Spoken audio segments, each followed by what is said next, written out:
शिवराय कुलकर्णी आहेत.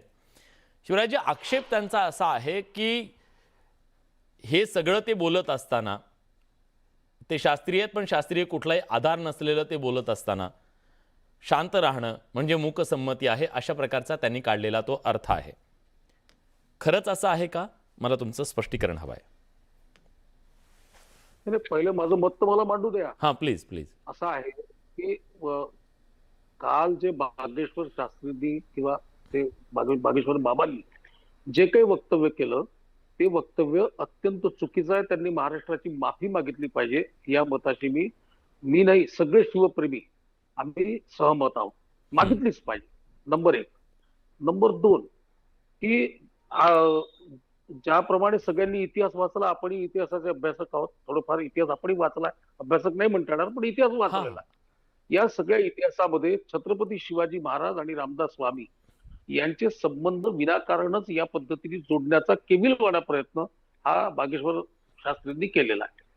दोघांची भेट झाल्याचे पुरावे ऐतिहासिक आधारात नाहीत, पण ज्याप्रमाणे साळुंखे सरांनी मगाशी सांगितलं की काही दंतकथा, काही लोककथा या आधीपासून सुरू आहेत, पण त्या कथा एका अधिकाऱ्याच्या जागेवर बसल्यानंतर आणि आपल्याला मोठं फॉलोविंग एका मोठ्या वर्गाचं मिळत असताना आपण या दंतकथा आणि या भाकड कथा लोकांना सांगाव्या का, याचा विवेक त्या महाराजांनी ठेवला पाहिजे. तो त्यांनी विवेक गमावला. याचं कारणच आहे की छत्रपती शिवाजी महाराज हे अतुलनीय दैवत आहे, याच्याशी तुलनाच होऊ शकत नाही. बरं, ज्या रामदास स्वामींचा ते उल्लेख करतायत त्या रामदास स्वामींनीही भेट झाली नाही हा भाग सोडून द्या, पण त्या रामदास स्वामींनी छत्रपतींचा उल्लेख हा अतुलनीय दैवताचाच केलेला आहे. आणि म्हणून भोळे भाबडे लोक छत्रपती शिवरायांना कधी महादेवाचा अवतार, कधी विठ्ठलाचा अवतार इथपर्यंत लोक जाऊन पोहोचले की आमचं दैवत काय, आमचं विठोबा कोणतं, छत्रपती शिवाजी महाराजांचे विठोबा. ते अतुलनीय दैवत आहे आणि या अतुलनीय दैवतानी हे थकले, हे कुठेतरी गेले, विमनस्क झाले आणि त्यांनी आपला मुकुट अर्पण केला. या तऱ्हेच्या भाकड कथा या सांगू नये, असं पाप कोणीही करू नये. त्याच्यामुळे बागेश्वर बाबांनी माफी मागितली पाहिजे. हा एक भाग. दुसरा भाग तुमच्या प्रश्नाकडे येतो. देवेंद्रजींनी, माननीय मुख्यमंत्र्यांनी आपली भूमिका स्पष्टपणे सांगितलेली आहे की असा ऐतिहासिक आधार त्याला कुठेही नाही. राहिला विषय त्या मंचावर देवेंद्रजी होते, तर देवेंद्रजींनी त्या मंचावर सभाशास्त्राचे नियम पाळले. देवेंद्रजींनी बागेश्वर बाबांचं समर्थन केलं नाही, बागेश्वर बाबांना कुरवाळलं नाही, बागेश्वर बाबा जे बोलले ते महान आहेत वगैरे वगैरे असं कुठलंही वक्तव्य केलं नाही. बागेश्वर बाबा जे बोलले ते त्याचे खुलासे बागेश्वर बाबा करतील, ते चूक असतील त्याचे परिणाम ते भोगतील. देवेंद्रजींनी सभाशास्त्राचे नियम पाळले, पण देवेंद्रजींचं कॉशस जे आहे त्यांच्या अंतर्मनामध्ये माहित होतं की चूक आहे आणि म्हणून त्यांनी क्षणामध्ये आपली प्रतिक्रिया देताना याला ऐतिहासिक आधाराने स्पष्ट केलेला आहे. राहिला दुसरा विषय, मी तुम्हाला निश्चितपणे सांगतो की खाजगीमध्ये बोलताना त्या क्षणाला आम्ही सगळेजण देवेंद्रजींना ओळखतो, त्यांनी त्यांना निश्चितपणे सांगितलं असेल की तुम्ही हे वक्तव्य करायला नको होते, चुकीचं वक्तव्य आहे आणि तुम्ही या वक्तव्याला दुरुस्त, त्यांनी सांगितलं असेल असं मला विश्वास आहे, मला खात्री आहे, कारण की मी देवेंद्रजींना ओळखतो, आपणही देवेंद्रजींना ओळखता.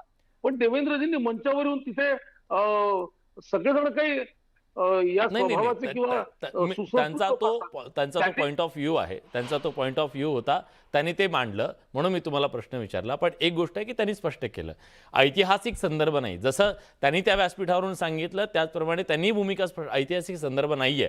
आता तुम्ही म्हणालात त्याप्रमाणे बागेश्वर बाबांनी अशा प्रकारचं वक्तव्य करत असताना, जेव्हा की त्यांना देशभर फॉलोईंग आहे, अशा वेळी त्यांनी निश्चितपणे काळजी घ्यायला हवी होती. मग आनंद वेजी, मला प्रश्न हा तुम्हाला विचारायचा आहे की सातत्यानं, म्हणजे हे काय पहिल्यांदा घडलंय असं नाहीये, सातत्यानं अशा प्रकारची वक्तव्य करून एक प्रकारे तणाव निर्माण करणं, शिवप्रेमींमध्ये एक काय म्हणतात त्याला, संतापाची भावना निर्माण करणं, हेतू काय असू शकतो असं तुम्हाला वाटतं?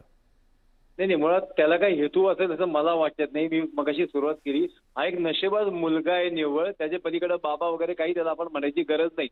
तुम्ही जे मला सांगितले की यातना, आता यातना याच्याच आहेत. जसं आता शिवराजींनी विषय काढला की सन्माननीय मुख्यमंत्री ज्या व्यासपीठावर आहेत, वंदनीय भागवत साहेब ज्या व्यासपीठावर आहेत, त्या व्यासपीठाच्या त्या मंदिराच्या उद्घाटनाला या अशा वादग्रस्त बाबाला बोलवून नेमका उद्देश काय साध्य करायचा होता?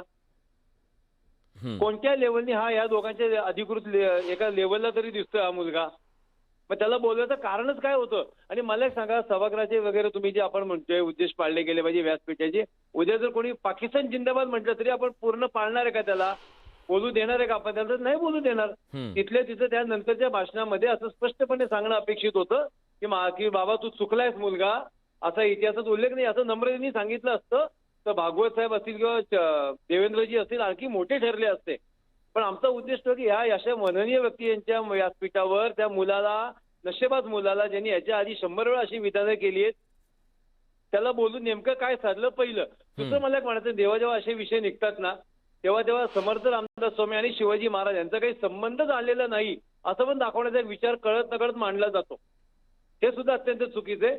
शिवाजी महाराज आणि समर्थ एकमेकांच्या आयुष्याच्या संपर्कात होते, एकमेकांविषयी प्रचंड आदर होता, एकमेकांना सहकार्य केलेलं होतं. हे सुद्धा इतिहासात अनेक ठिकाणी उल्लेख आहेत ना. ते गुरु असतील नसतील, मार्गदर्शक असतील नसतील, परंतु महाराजांना सुद्धा त्यांच्याविषयी आदर होता. संभाजी राजांनी सुद्धा तो आदर दाखवलाय. ती कागदपत्र आज सुद्धा सज्जनगडावर असतील का दुसरीकडे उपलब्ध आहेत. परंतु रामदास स्वामी नावाचा व्यक्ती शिवाजी महाराजांच्या आयुष्यात आलाच नाही. हा, म्हणजे हे ही म्हणणं चुकीचं आहे. दोन प्रकारची मगाशी जे टोकाची भावना जी आहे ती सुद्धा चुकीची आहे. पण एक आहे विराजी, एकच मुद्दे घेतो समर्थांचं विराजी. मोठेपण कुणीही अमान्य करू शकणार नाही. त्यांनी जे लिहिलेलं आहे, त्यांचे जे विचार आहेत, त्याच्याबद्दलचं जे प्रेम आहे किंवा त्याच्याबद्दलचा आदर आहे तो महाराष्ट्रानं नेहमी व्यक्त केलेला आहे. शिवराजी, तुम्हाला काहीतरी मांडायचं आहे. नाही, मला फक्त एवढंच सांगायचं आहे की सरसंघचालक डॉक्टर मोहनजी भागवत आणि देवेंद्रजी हे अत्यंत जबाबदार लोक आहेत आणि त्यांनी हा काही कार्यक्रम आयोजित केलेला नव्हता. त्या कार्यक्रमामध्ये कोण वक्ता आला, कोण काय बोलला त्याचा प्रश्न आहे. त्यामुळे त्यांनी उठावं आणि तिथे जाऊन त्याला झापून काढावं, त्याला तिथे दुरुस्त करावं. ही जी जेव्हा त्यांच्या भाषणाचा विषय आला त्याच्यामध्ये ते करेक्ट करता आलं. बिलकुल नाही. काही करेक्ट केल्याची अनेक उदाहरणं आहेत. ठीक आहे, आपण त्या वादामध्ये नको जायला, त्या वादात नको जायला. कारण काय त्यावेळीची जी परिस्थिती असते, नंतर त्यांनी जर समर्थन केलं असतं तर ही गोष्ट होती. आनंदजी, नंतर